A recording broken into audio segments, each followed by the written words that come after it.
Om Ajnanatimirandasya Jnananjana Shalakaya Chakshurunmilitam Dhena Tasmai Shri Gurave Namah.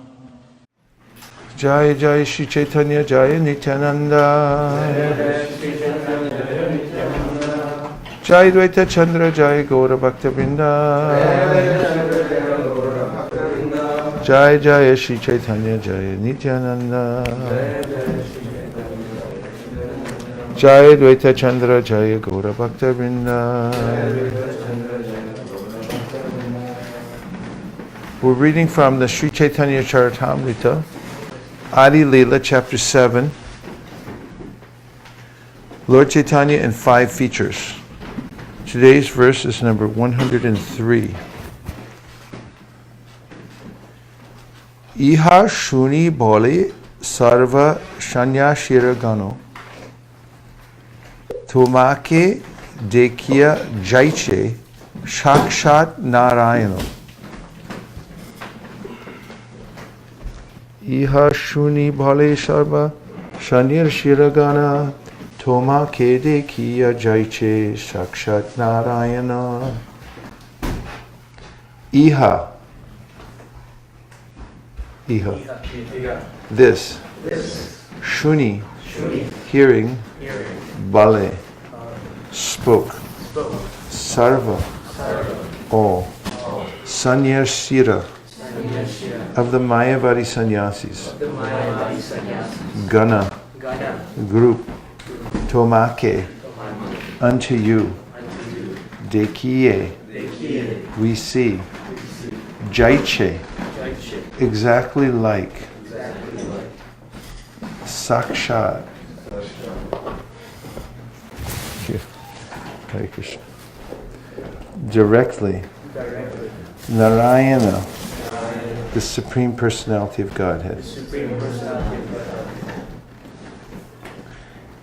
Translation. Hearing this, the Mayavadi sannyasis became somewhat humble and addressed Chaitanya Mahaprabhu as Narayana himself, who they all agreed he was. Please repeat.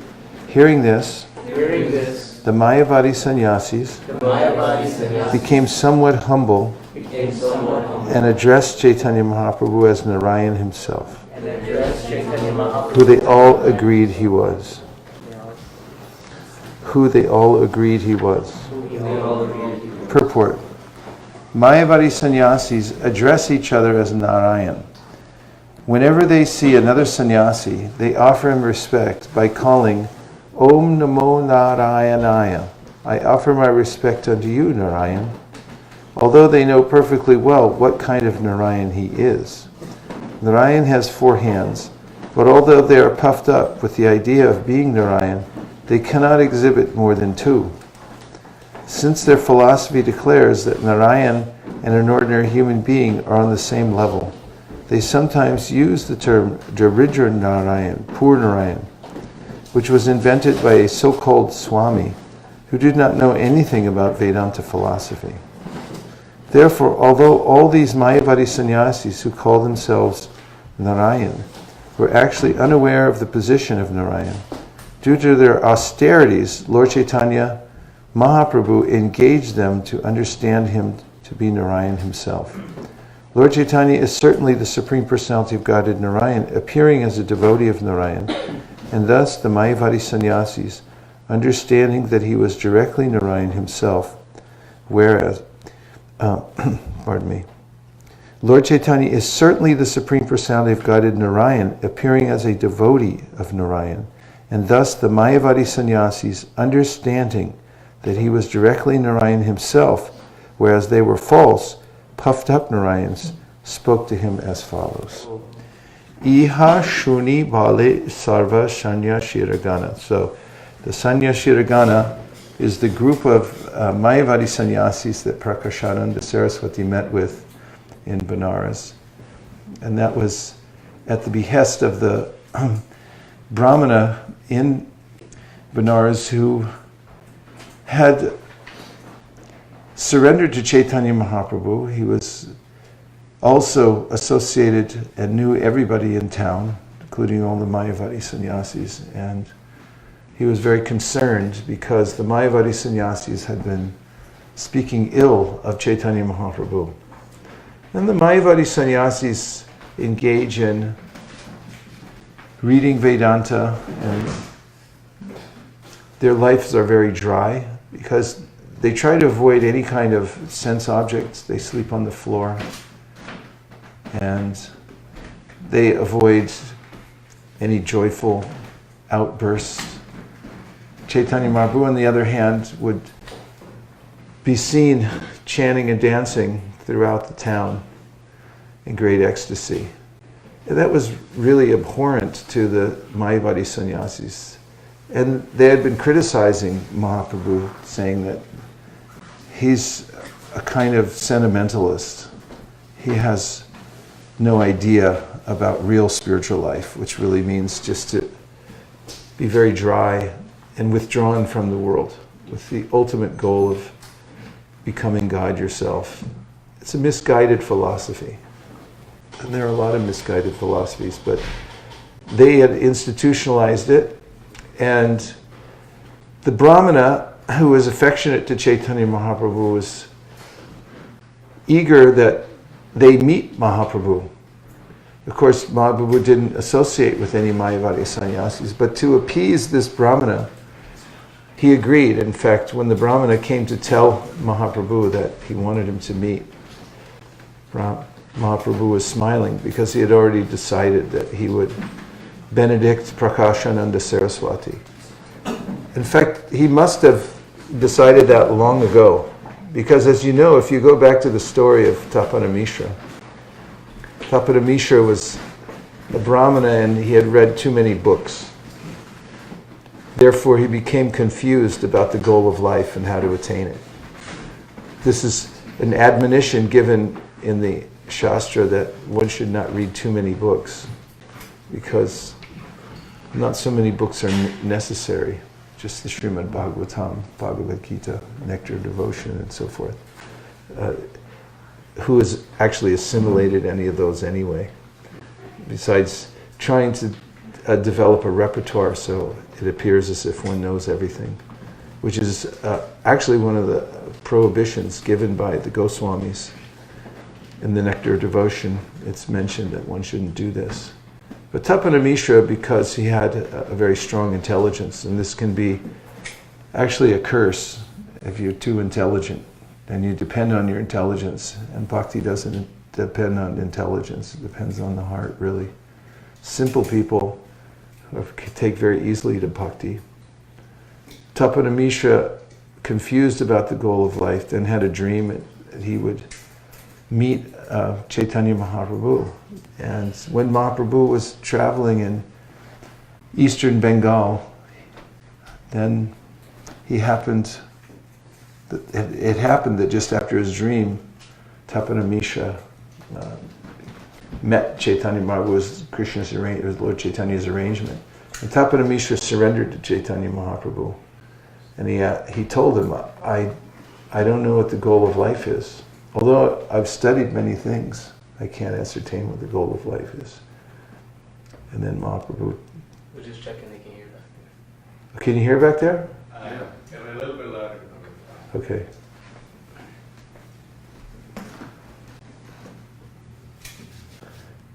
Because you have to be able to hear over the Shapta Rishi.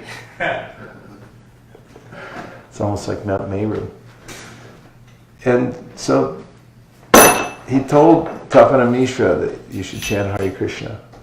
And Tapana Mishra surrendered to him, and who would have expected it? He told him to go to Benares afterwards.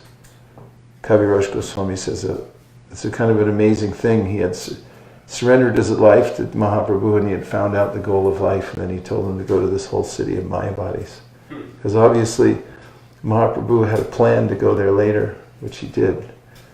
And he wanted to deliver these Mayavadi sannyasis. So he agreed to go see them. And when he met them, his strategy was quite exemplary, as usual. And so when Mahaprabhu came to meet the Mayavadi sannyasis, he took a very humble role. And when he first came into the room, There's a lot of etiquette observed when one meets with various types of spiritual groups. And Mahaprabhu, as a sannyasi, came in and he washed his feet, and then he sat down in the lowliest place. And then he showed his effulgence. And that really attracted the Mayavadis because they like light. They then, Prakashananda himself came over and he reached out a hand and he told Mahaprabhu, please come sit with us, come sit up here, in a more proper place for you. And when he reached out his hand and he assisted Mahaprabhu to get up and come to a better seat, Prabhupada mentions that he had gotten some sukriti through which he would be able to understand. This is the soft approach. It's not necessary that one comes in guns blazing, but actually people have to be ready to hear. And Mahaprabhu, by his humility, prepared their hearts because they were touched by that, the fact that he took a lowly role. And Prabhupada mentions in this purport too that Mayavadis aren't necessarily very humble because they think they're God. In the Bhagavad Gita, Krishna says there are different ways in which people misconceive of him, or actually they conceive of him but very indirect ways. Can I have a Gita, please? He says, Janto mamupasate ekatvena prataktvena bahuta vishuto mukham. What's that verse? 9 what? Huh? Jnana jnana chapyanye yajanto mamupasate ekatvena prataktvena bahuta vishuto mukham. So Krishna's talking about different ways in which people worship him, and some people they worship themselves as God. And so this is the category of these Mayavadis. They call each other Narayan. So when Mahaprabhu came and was very humble, it touched them, opened their hearts. Prabhupada writes in the purport in that section on Prakashananda assists him that people are already averse or inimical towards Krishna consciousness. We shouldn't make them more inimical, he said. We should act in such a way that their hearts open so that they can accept Krishna consciousness.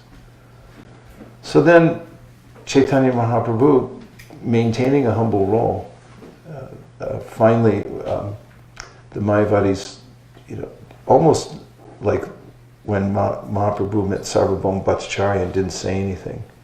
And then finally Sarvabhauma said, don't you have any questions? And Mahaprabhu said, no, I understand the Vedanta Sutra, it's just that your explanations are covering its meaning. And then Sarvabhauma wanted to know, well, what can you say about it? And it was a similar situation with the Mayavadi sannyasis. They said, what can you say about this Vedanta? And he began to describe it in terms of sambandha, abhideya, and prayojana, the various stages. Sambandha means one's relationship with God, and abhideya means the practice by which one connects with the Supreme Personality of Godhead. And prayojana means the ultimate goal. And he told them that all of the Vedas actually are divided into these 3 sections, and they're all indicating that one should come closer to the Supreme Personality of Godhead. So he's preaching like this, and it impressed them. So here, iha shuni, hearing. In the Gita, Krishna says, Mayasakta manapartha yogam yunjan manashraya asamshayam samagramam yata gyasasi tachrinu. Tachrinu means just hear. And if you hear from a self-realized person, then it goes in and then it purifies one. In the Srimad Bhagavatam, Lord Kapila says, Satam prasangam mama virasam vido bhavanti hritkarna rasayana kata tachcho shadadashu apavarga varmani shadadatir bhaktir anukramishati. Anukramishati means step by step. When one associates with Vaishnavas and hears from them in their assembly, in their association, then one will change one's decision about staying in the material world. Not only that, that one's course will be redirected towards going back home, back to Godhead. That means apavarga. Because the path of the material world is called pavarga, which means pa, ba, ma. Pa means that one's obligated to work in the material world. True or false? Yeah, and then pa means finial, that foam comes from one's mouth. You have to work so hard that charging off to work, charging home, commuting 2 hours to and 2 hours from. This is like the farm animals. They pull the cart so hard that foam comes out of their mouth. Pa, pa, ba, ba. And then you get disappointment because people take away all your money.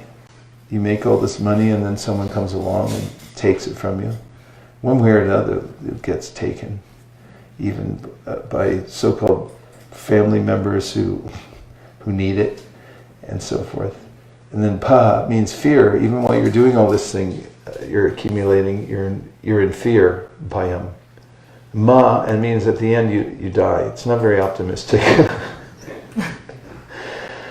But apavarga means you reverse that. Just like last night we were talking about, there's shrama, which is hard work for nothing. And ashrama, when we say I live in an ashrama, means you live in a place where you're not doing shrama. You're actually doing work that takes you back to Godhead. So instead of pavarga, you get apavarga. It means you're not staying in the material world to work hard for nothing and then die. Work hard for nothing and then die. But you're actually on a path back to Godhead. It's a joyful path. And that happens anukramishruti. How? By hearing, in the association of devotees. So Krishna, back to the seventh chapter, first verse of the Gita, he says, Maya sakta mana partha yogam yunjan manashraya. Vasamsayam, you'll be beyond doubt and you'll become attached to me and you'll know everything. How? Tachtrinu, if you just hear. And then he says, Jnanam teham savijnanam idam bhakshami asheshadaha. That you'll know about everything phenomenal and numinous. Everything spiritual and material will become known to you just by hearing. So in this association of Chaitanya Mahaprabhu, ihashuni, they heard, and then they spoke. Bali sarva sannyas, and that means that all of them were in agreement. So you can see the systemic effect Chaitanya Mahaprabhu had on everybody. There were hundreds of these Mayavadi sannyasis, and Mahaprabhu's presence was so powerful that just by seeing him and hearing from him, then they were all transformed. That's why it says all of them. Sarva sannyasira, all the Mayavadi sannyasis. It was collective, that they had been impressed by Chaitanya Mahaprabhu. Gana, the whole group. Tomake, Dekya, Jaiche, Sakshat Narayan. So now they're saying that actually we see that you're actually Narayan. So they're recognizing Chaitanya Mahaprabhu. One of the ways that Chaitanya Mahaprabhu wanted to spread the Sankirtan movement was by taking sannyas in the first place. And he had been the great hometown hero of Navadvip. But there were some people that didn't respect him, like the student community. They just thought he was one of them and had insulted him. And so he took sannyas with the idea that people, because of etiquette, would offer obeisances to him, and just by doing that they'd make advancement. So this is Chaitanya Mahaprabhu's strategy, and in the purport, Prabhupada of course talks about the misconception of the Mayavadis, where they think they're God. Actually, this is a concoction, Prabhupada says, by so-called Vedantists, so-called Swami, he says, who didn't know any Vedanta. So people do this.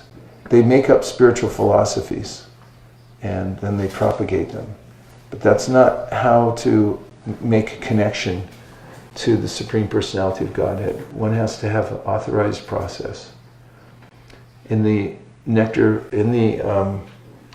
Rasamrita Sindhu, Rupa Goswami quotes from the Tantra. He says, Shruti Smiti Paranadi Panchatriki Bidinbina Aikantiki Harir Bhaktir Patayaiva Kalpate. Any kind of devotional service that doesn't follow the Shruti, Smriti, Panchatriki Bidi, etc., becomes a disturbance to society. And when people concoct all kinds of spiritual practices, it disturbs the rest of the devotees who are following very strictly the process that comes down in disciplic succession. And finally, Prabhupada writes that they were, the Mayavadis, able to understand him because Chaitanya Mahaprabhu took some asset that they had, which was that they perform austerities. And then he allowed them to understand him. And so, in the Gita, Krishna says, Yesham tvanta katam papam jananam punya karmanam te tvandva mohanir mukta bachanti mam dhridavarta. Those who've acted piously in previous lives, they performed some tapasya. It opens a possibility that they can become more receptive to the Lord. And so Chaitanya Mahaprabhu used that so that they could get some benefit. And now they're warming up to him and actually seeing him as Narayan. And this is the way we find that we meet people here, there, and everywhere who are unacquainted with the process of devotional service or spiritual life at all. There may be little fragmentary ideas about spiritual life, but there's nothing conclusive available to people unless they get a Shaptarishi. And also, people are very sentimental and they concoct many things.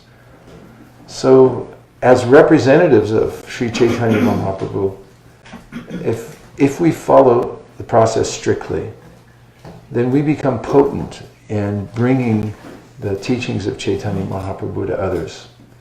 In fact, I just the other day posted on Facebook a couple of quotes on somebody else's page, but they're very pointed in this way, where Srila Prabhupada says that even a neophyte, somebody who's just beginning Krishna consciousness, who has firm faith in the fact that the holy name and Krishna are the same, and also in the deities, such people who are strictly following the process can also convert others to Vaishnavas because they're connected to the electricity, so to speak.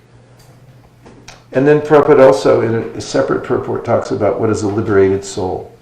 And he says, people nowadays, they don't understand what a liberated soul is. And he said, in the material world, everyone has 4 defects due to material affliction. And that includes imperfect senses, the propensity to make mistakes, the cheating propensity. And what's the 4th one? Not remembering what the 4 are. Illusion, subject to illusion. Yeah, subject to illusion. However, he said, even if somebody is an imperfect soul, if they're following Krishna strictly, then they're also liberated. And they can transmit Krishna consciousness. So Prabhupada is showing what a liberated person is. So from whatever situation of life one is in, if one makes this determination through intelligence, makes a well-reasoned choice to strictly follow Chaitanya Mahaprabhu and his process, which is really well delineated by the Goswamis, and then brought to us in a perfect form by Srila Prabhupada so that we can understand it and practice it. And he's also given us the condensed process through which we're lined up with the teachings of the Goswamis. Anyone who's doing that, even if they're a beginner, will have the potency to spread Sri Chaitanya Mahaprabhu's message. That's why Chaitanya Mahaprabhu said, Jari Dako Tahi Kaha Krishna Padesh, Amara Gai Guru Hana Hoit Tara Adesh. He said that whoever you are, if you come in contact with this, you should take it upon yourself to teach it to other people. This is his open order to everybody.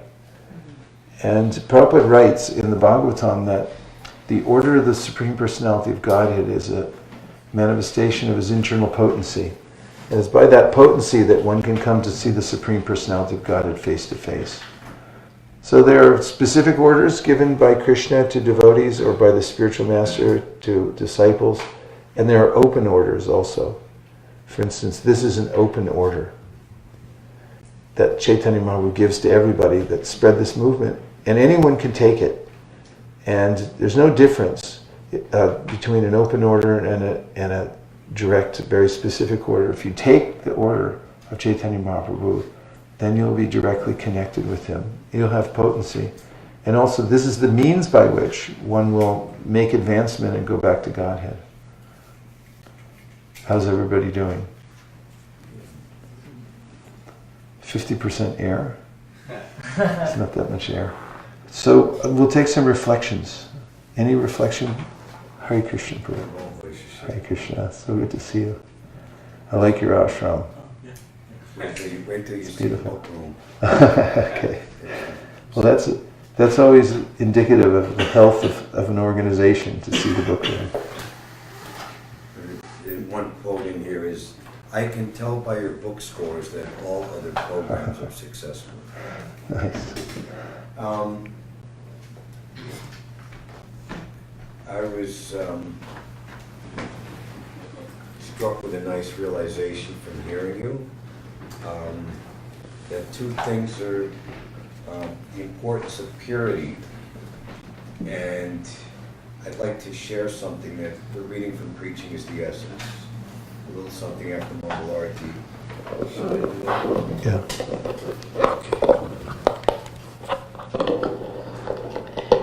Which Rameshwar Prabhu, who is very much a fan of what we're doing, has said was the last book published by the BBT while Prabhupada was present and shown to him in Vrindavan. So there's a section, to be effective preacher, one must be pure and follow the regulative principles. So in the 24th chapter, which I believe is Life's Ultimate Goal, Adi-lila, Prabhupada is saying, our Krishna consciousness movement is meant for this purpose. We want to create pure devotees so that other people will benefit by their association. In this way, the number of pure devotees increases. Professional preachers cannot create pure devotees. Only a pure devotee can convert others to pure devotional service. It is therefore important for all the preachers in our Krishna consciousness movement to first become pure devotees and follow the regulative principles, refraining from illicit sex, meat eating, gambling, and intoxication. They should regularly chant the Hare Krishna Maha Mantra on their beads, follow the devotional process, rise early in the morning, attend Mangal Arati, and recite Srimad Bhagavatam and Bhagavad Gita regularly. In this way, one can become purified and free from all material contamination. To make a show of devotional service will not help one. One must be a pure devotee following the devotional process. Then one can convert others to devotional service. If a preacher behaves properly in devotional service, he will be able to convert others. Otherwise, his preaching will have no effect. So, it's so imperative that we practice the principles to become pure, which, as you were saying, will give us the potency. And I was just thinking, and we stress this and share this realization a lot here, is that Srila Prabhupada, in pursuance of his spiritual master, Srila Bhaktisiddhanta Saraswati, has given sadhana based upon preaching or the compassionate distribution of love of Godhead in pursuance of Lord Chaitanya Mahaprabhu. So this is such an important aspect, or just be all and end all of being a follower of Srila Prabhupada, and you're doing so wonderfully dedicating your life and soul and all your energy to maintain, teach, and perpetuate the art of transcendental book distribution, which is our #1 method of spreading Krishna consciousness. One thing Prabhupada says here, we can convert whole countries by distributing Prabhupada's books. So in conclusion, I feel, my realization, maybe you can enlighten us, myself more, and expand on this, that we're trying to develop purity so that we can preach, and the preaching helps us to become pure. And ultimately, this brings us to the highest position of understanding Chaitanya Mahaprabhu and what he really wanted to come to give to this world. So everyone should always keep firmly in mind that preaching is the essence, and that we should mold our life in such a way that, you know, we can do the very best we can.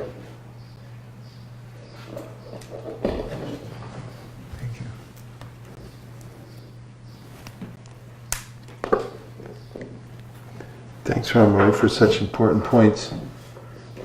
In fact, when we talk about book distribution and going out into public and so forth, these days, and in the book I wrote, I talk about how it's really for self-purification. And the combination of that and hearing and chanting is a kind of super sadhana, the two things together. Just as when you have rice, it's a good food, dal is a good food, but we put rice and dal together. And according to Jamuna's cookbook, you get 42% more nutrition by synergy of the ingredients. They mix together and they make like a super protein. And in a similar way, going out into the world to test out one's own purity, and then coming back and hearing and chanting with the idea of going back out again. These two things together, I've noticed the devotees who have this kind of sadhana in life, they develop in a very robust way their character and also the practice of devotional service. You have to have a good diet in order to be healthy. And it was proved to me when I was in third grade, because I had a friend named Ricky Masano, and he was skinny as a rail, and everyone used to tease him. And we had a science fair, and his science project was that he got 2 white lab rats that were exactly the same size and weight. And he put them in 2 separate cages, and one of them he fed, well, at the time was, I don't know if they still have it in America, it was called Wonder Bread. Yeah. They still have it? Yeah. They advertised that it builds strong bodies 12 ways, and that it was some, super food. Actually, it's just white bread. And that's what Ricky used to eat. So one of the rats, he fed Wonder Bread, and the other rat, he gave all kinds of fresh vegetables, whole grains. And after a few months, the one that was eating the whole grains was like super rat. He looked like he could beat up any rat. And the other one looked just like Ricky.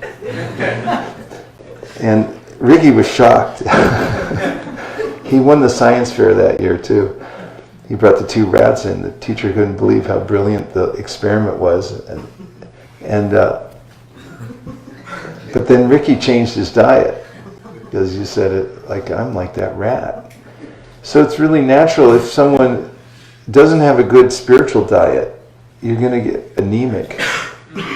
And then the next thing is you start blaming the process or somebody else, or claiming that you're permanently unqualified. It's better to open the window in the back because the neighbors might be there. Open it, gives a draft. It's already open. It's good. Okay. All right. I just closed it. It's one of the great ISKCON pastimes is fighting with the neighbors. I've never been ever in any temple anywhere where we haven't had trouble with the neighbors. In fact, for Janmashtami every year at ISV, we go around to all the managers' apartments and give them gift cards before. A big bag of cookies, a gift card to Amazon. Like, Oh, good to Amazon. yeah. Oh my God. Some of them like $100 or something, so that they'll look the other way when we have 10,000 people come to our temple in a residential area. If you look closely, you see that this side of the room is a little wider than this side of the Yeah. room. That's because we just put in a, what is it, 4 or 5 inch soundproof. I know, that's why I was being so loud, because on the way here on the fan they said, hey, yeah, it's all soundproof now, you can really bang the drum. And I was like, great! You can't be too careful, because that's all it takes. So, just the thing is, there's a question by Devahuti in the Bhagavatam. She says to Kapila Dev, it seems impossible to actually break out of the material world. So, can it be done? And Kapila Dev says, it can be done by hearing for a long time. So one has to have not only a good diet, but should take a lot of nourishment from hearing. And then it's a test of the mantras, just like in the Vedic times, the Brahmanas would test their mantras. They would kill an animal and then they'd bring it back to life with the mantra. So we do the same thing. People are, according to the standard of the Upanishad, Asurya namate loka andhina tamasavita tamste pratyabhigashchanti eke chatmano hanojanaha. They're called atmaha. They've killed themselves because of just taking poison from every direction in the material world. So they're already dead. So we test our mantras by taking them out into public and like, okay, listen to this. Hare Krishna, Hare Krishna. And they're like, they come alive. Like, hey, it works. So we have to see the efficacy of our own, or rather we can see the efficacy of our own practice by the effect that we can have on others. And that's reinforcing. As you see, oftentimes when we see new people take the Krishna consciousness and we think, they're more advanced than I am. I'll tell you a story. When we were in North Carolina, we started our first monthly Sankirtan festival there one weekend. I don't know, it was about 8 years ago. And it was really hot. It was 108 degrees every day. And we were going door to door. And we had about 30 devotees from the local area that were going out in various places. So I was with 7 devotees on one team, and we were going door to door in an apartment complex. So we went in, knocked on this one door, and a young man opened the door. He was physically impaired. It was very difficult for him to speak, and also he had some kind of muscular deterioration. I have no idea what it was, but it was severe enough that he had a medical assistant in the house that was taking care of him, kind of his guardian. So we opened the door, and the young man was there, and I handed him a book. And just after that, the medical assistant and nurse came out, and she tried to take the book away from him, give it back, and say, go away. But he wouldn't tolerate that. He held on to the book. And so I saw that he was unusually eager to meet the devotees. After all, there were 8 of us at the door there, and I was explaining the book to him. And the nurse was sort of fuming, standing by the side, thinking, go away, go away. But he was drinking it all in, and I explained the book to him and everything like that. And then when it seemed like I was wrapping it up, she was saying, okay, that's it, let's go. And then I said, well, one more thing, we do ask for a donation.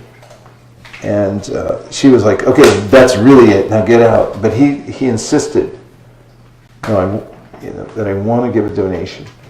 So somehow or other he was able to induce the nurse, as I guess she's beholden to him anyway, to bring back $10 and give it to us.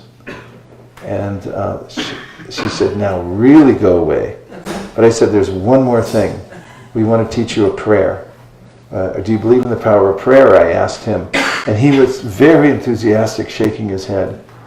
So I said, I'll teach this prayer. And by this time, she was ready to slam the door. So there was this tension in the air. So I said, okay, repeat after me. And I said, Hare Krishna. And the man, as I said, could barely speak. So I could see he was straining every sinew in his body just to say the syllables. And I would say, Hare Krishna, and he was, Hare Krishna. And then I said the next two, Hare Krishna, and he said, Hare Krishna. And we went through the whole Mahamantra, watching him hold the door open against the nurse and say the mantra, which was very difficult for him to do. Finally, the door closed. I turned around, and the devotees that were with me had tears in their eyes. And I turned to one of them and I said, that was amazing, wasn't it? They said, yes. And I said, but why are you crying? And one of the devotees said to me, he has more desire to chant the holy name than I've ever had. So I chant every day, but I take it for granted. I just sit there and think, when's this going to be over? When's prasadam? And when I see somebody that's in this condition, and they can barely move, but they're so enthusiastic, and he really was. It was unusual. It was something that you really remember because of his enthusiasm. Something he recognized in the devotees, and that this was a lifeline. And what a dry situation, being confined to this place and in a body that doesn't work. So when we go out, it's like breathing. Any community has to breathe and bring in oxygen, and the oxygen is that realization one gets in interacting with people and seeing how they respond to the mantra. Even the look on their face when they hear the mantra, when they're trying to figure it out, is priceless. Because they know it's something beyond the material world, and it's challenging their sense of reality. Because they're on the way to the bar or the restaurant or some other kind of endeavor, but now they're captured by the holy name and they can't get away. It's 8:37. I don't know your schedule here. Well, of course I can go on. I can always go on, but what's the schedule?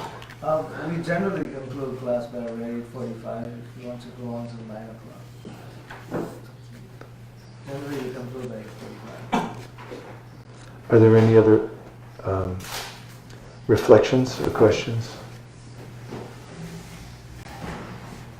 Yes, Prabhu. You mentioned the last point about this realization being like the air or the life. And I was thinking about the verse from Shastra called Vidya Vatan Jivanam. It's the life of all transcendental. Yeah. Or the wife of transcendental knowledge, because it's a concomitant. When you do Sankirtan, then naturally you have all the assets you need. The Bhagavatam says, Vasudeve Bhagavati Bhakti Yoga Prayojita Jana Yashu Vairagyam Jnanam Chayara Tukam. If you do direct devotional service, then naturally you get, as a concomitant benefit, knowledge and detachment from the world. And Bhagavatam then continues, Tachchadadhana Munayo Jnana Vairagya Yuktaya Pashantyatmani Chatmanam Bhaktya Shuta Grihitaya. When you're fortified with these two, Jnana and Vairagya, then you can move forward. It also says you should be thoughtful. Then you're fortified in your practice. And this comes from strictly adhering to the system that we've been given. In fact, this is mentioned in the Bhagavatam when the demigods are praying to Lord Krishna within the womb. One of the verses, there's two actually that are pointed in this way. Tvayam bhujaksha kilasatvadamni samadhina veshit chetasaike tvatpada potena mahatkritena kurvanti govatsa padam bababdim. This verse says that one should observe one's full attention, consciousness in samadhi on Krishna, because he's the source of the cosmic manifestation and everything else. And that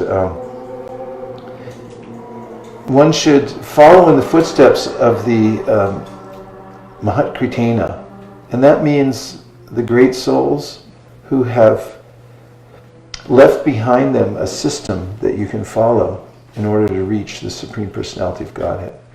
So Prabhupada explains that the great souls take up the practice of Krishna consciousness so they can go back to Godhead.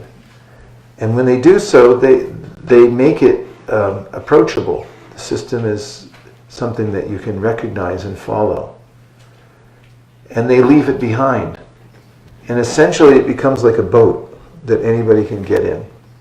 So the process, because it's authorized by the Supreme Personality of Godhead, because it was performed by a great soul, is available to anybody. And if anyone takes it, then that person too will also be able to cross the ocean of material existence very easily. In fact, so easily that it said, Kurvanti Govatsa Padam Bhavabdim. So, Vatsa Padam means that, Govatsa Padam means that the hoof print of a calf, which is about that big.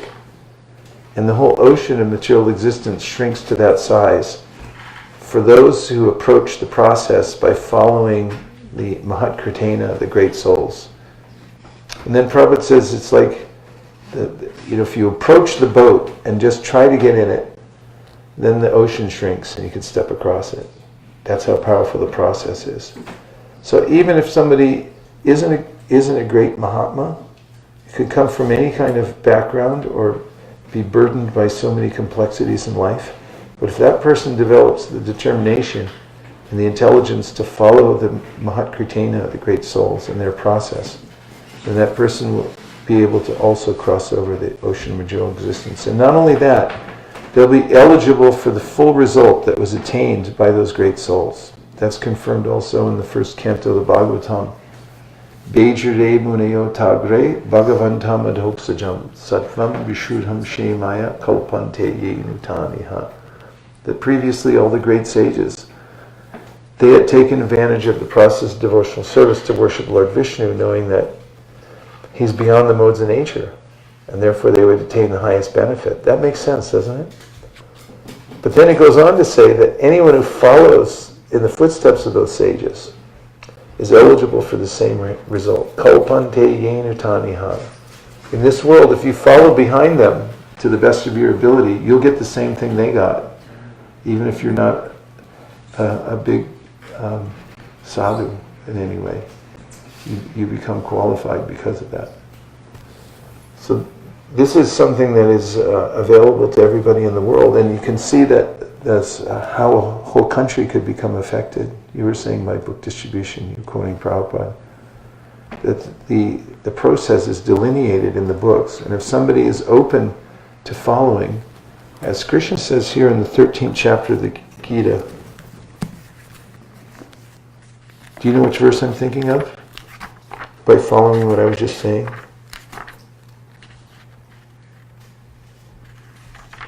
Anyone? Krishna says in the 13th chapter of the Bhagavad Gita that Anye tvevam ajananta shrutvanebhya upasate tepi chatitarantyeva mrityum shruti parayana. Again, there are those who, although not conversant in spiritual knowledge, begin to worship the Supreme Person upon hearing about him from others. Because of their tendency to hear from authorities, they also transcend the path of birth and death. Who said You did? Tell us why you said I just remember we were reading this chapter together. Yourself, Radha Naparamish, and your Bhadraram. This was a verse that stood out to me, and it was just I remember that, or it's nice that Krishna is stating this, because practically, who's conversant in Vedic literatures? Practically nobody. But he's giving us the hope that just by developing that attachment to hearing them, Yeah. they can come. In fact, in the purport, Prabhupada says, one of my favorite lines, Prabhupada writes here, he says that some of the people may appear to be atheistic or agnostic or philosophical, but actually there's no knowledge of philosophy. In the age of Kali Yuga, people don't have that. That's why there's a chanting of Hare Krishna. It's Lord Chaitanya's mercy, because everything's there. Nikila Shruti Mali Ratnamala Duti Nirajita Pada Pankajanta. Mukta Kaleru Pasyamanam Paritasam Harinam Samshayami. Rupa Goswami writes that all the Shruti, Nikila Shruti, all the Shruti, Nikila Shruti Mali Ratnamala, the crown jewel of all the Shrutis is the Upanishads. And what's the Upanishad doing? They have a little lamp, and they're worshipping the tips of the toes of the lotus feet of the holy name, because they're trying to reveal it. That's why in the Kali Santarana Upanishad that reveals the Hare Krishna Maha Mantra, it tells the whole mantra there. Then Sarva Vedishu Drishyate. It says that all of the Vedas are trying to tell you this one thing: chant Hare Krishna. It's all there in the sacred name, especially in the Hare Krishna Maha Mantra. So, yes. Shifting a little to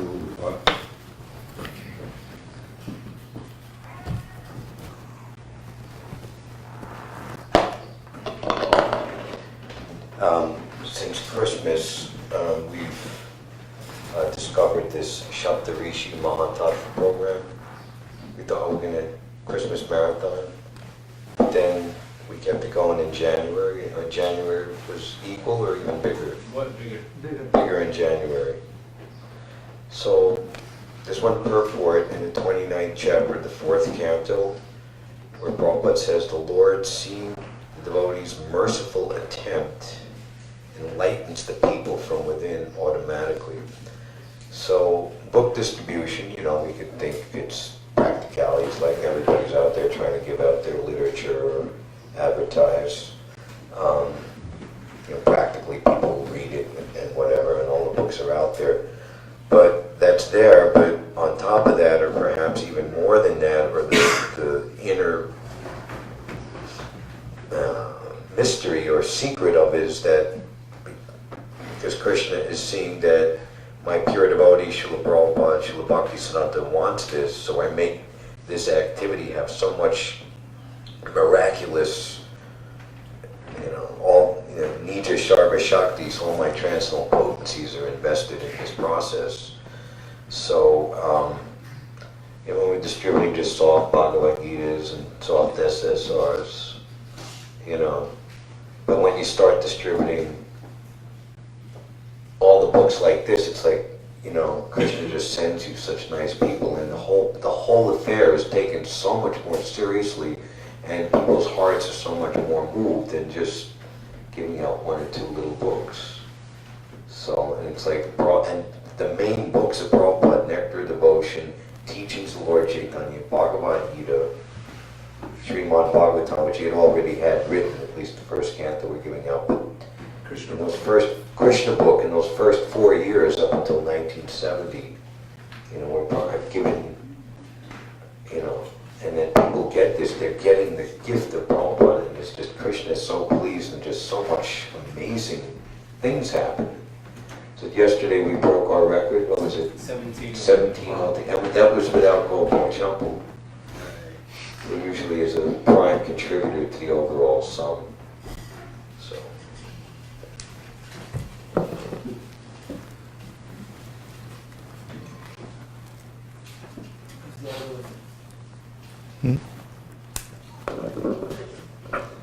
Yeah, thanks. That was much to the point, actually, because, as you mentioned, it's an activity that Srila Bhaktisiddhanta Saraswati Thakur and Srila Prabhupada cherished so much that they enacted it themselves and that they asked other people to do. Just for that reason alone, it becomes part of the kurvanti govatsa padam bhavabdi, the Mahat Kritena, following in the footsteps of the great souls who put so much into it. And I like that quote from the 4th canto. I included it in my book. There's something more to it than it's not just a propaganda machine, it's actually a transcendental activity. And you can see that when devotees go for book distribution. It seems a little bit intimidating at first for people to go out into the great unknown called the public. Anything can happen. And it is worrisome because you're outside your comfort zone and such. But then I noticed that devotees become addicted to it because they're touching the internal energy.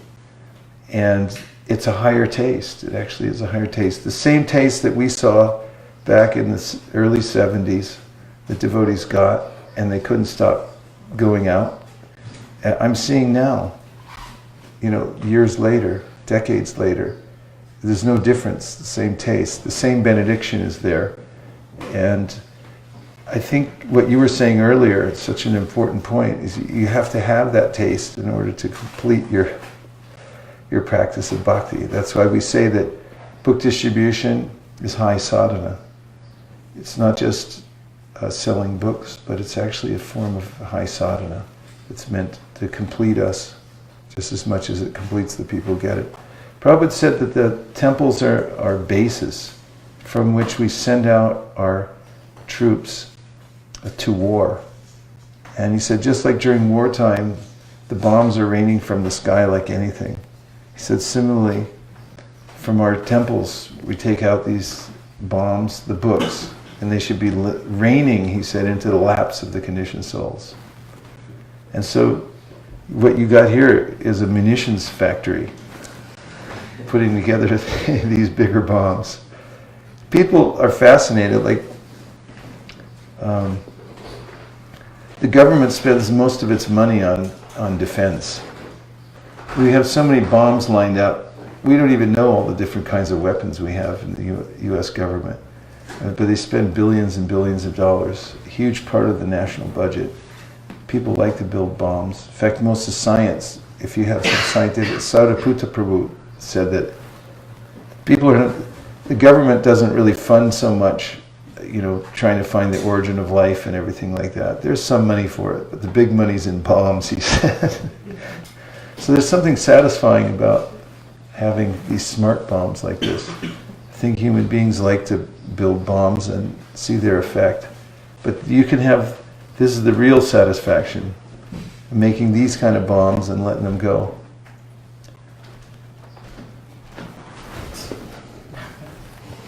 Boom. That's the Mahatattva. This is the Mahatattva. Pretty heavy bomb. And pictures of little petite people carrying all 4 people. Yeah, well, it means something. Because when they come home with all this, they really have to reconsider their life. Seriously, because, the devotees who go door to door and sell sets of books find that one of the main excuses people have for not taking a full set into their house is really that, where would I put it? There actually, obviously, there's a lot of room, and you can always find room in your house for anything, if you really want it. If I gave you $1 million and it was in a few suitcases, could you find a place to put it?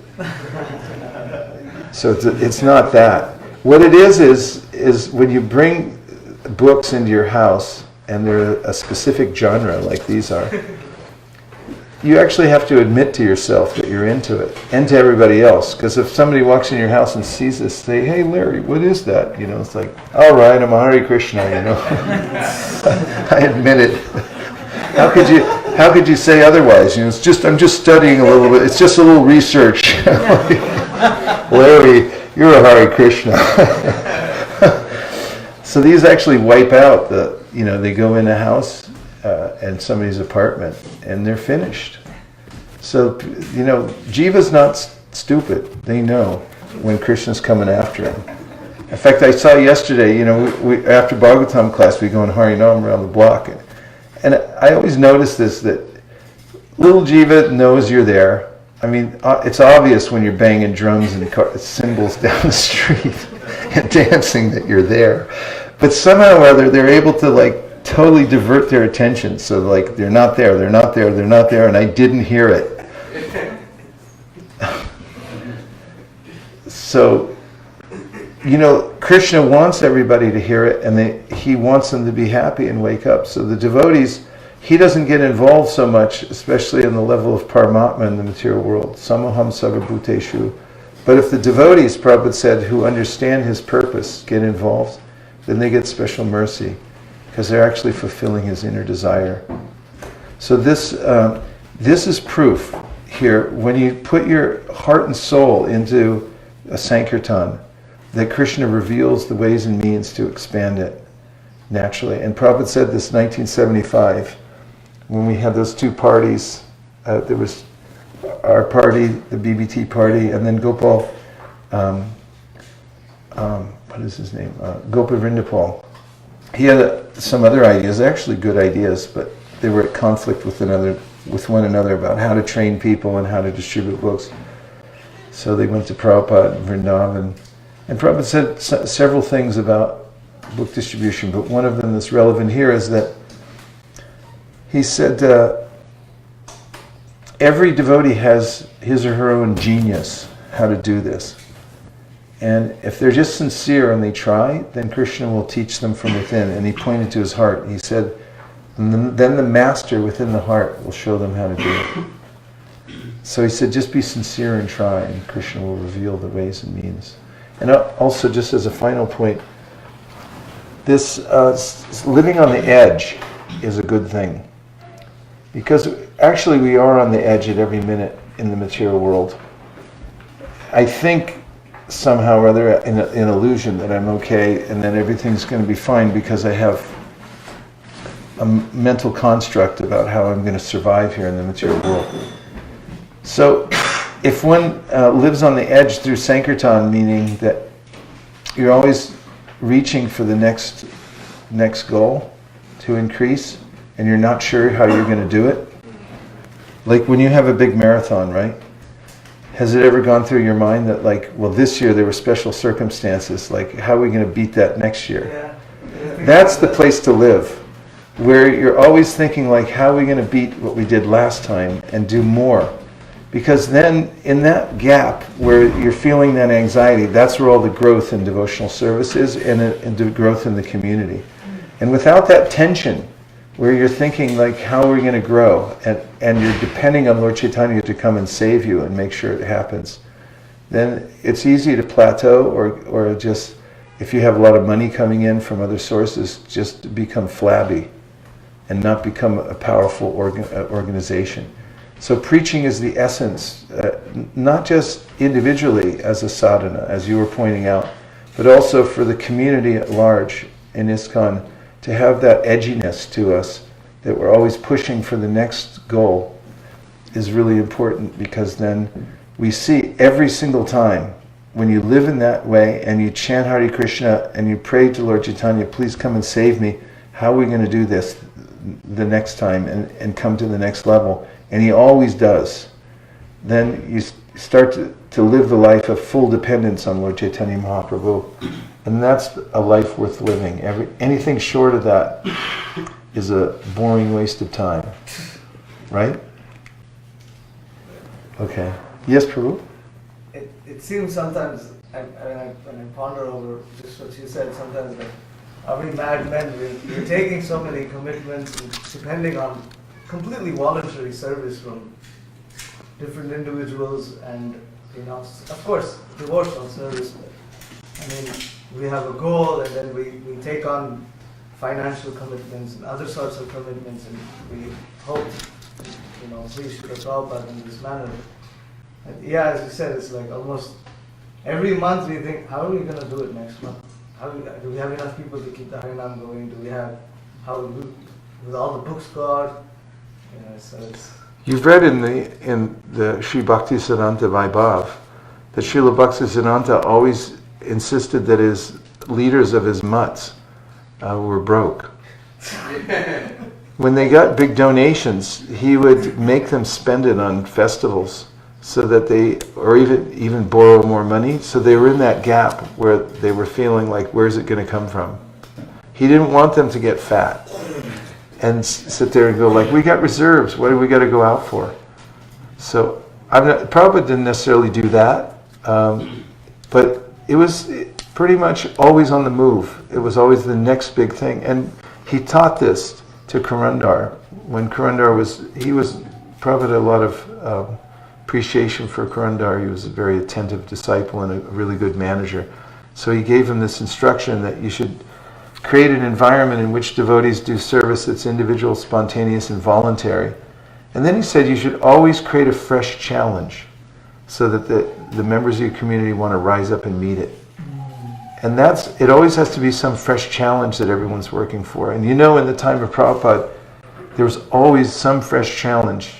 And he said, what? We have to do what? Because he was fully charging, and so everybody else had to keep up. Dai tava pachi pache. I'm running behind my spiritual master saying, Krishna, Krishna. And so Hanumat Preshak Swami said, well, why is he running? He said, because his guru's running too. He's running after his spiritual master, like everyone's running for Krishna. So yeah, it's like, taking risks. Of course, they're calculated. Prabhupada was intelligent. He look at things very carefully. He didn't want to waste money.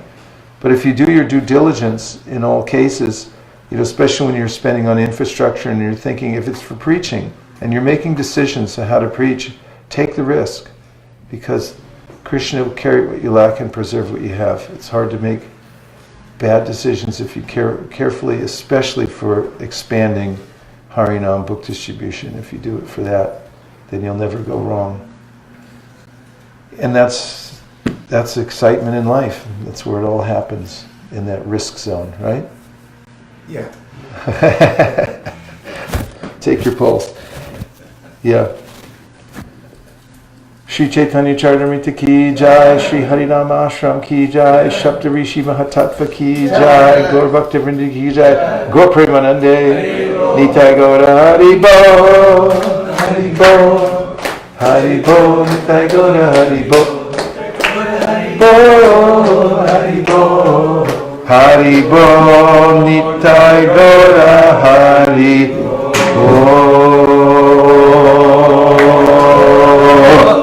Vanchakopavrischa Kripasinaveva Patitanam Pavanibhyo Vaishnavebhyo Namo Namaha. What a pleasure it is to come to your ashram. Ram Roy, thank you very much for having me here. This is always a new life's experience. I feel revived. Yes, in the temple.